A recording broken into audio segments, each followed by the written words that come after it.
ওঠো ওঠো করো। বাবা আবার ওদিকে তাকিয়ে বলতে হবে। সা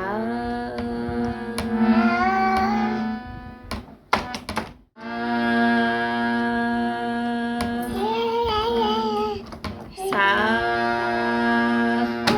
সব দিকে গান করবে। বলো সা রে গা মা পা ধা।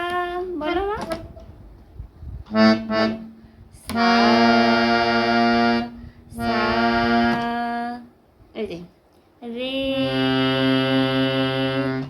গা আঙুল দাও গা। ও আমাকে তুমি আমাকে শেখাবে আমার হাত ছড়িয়ে দিয়ে।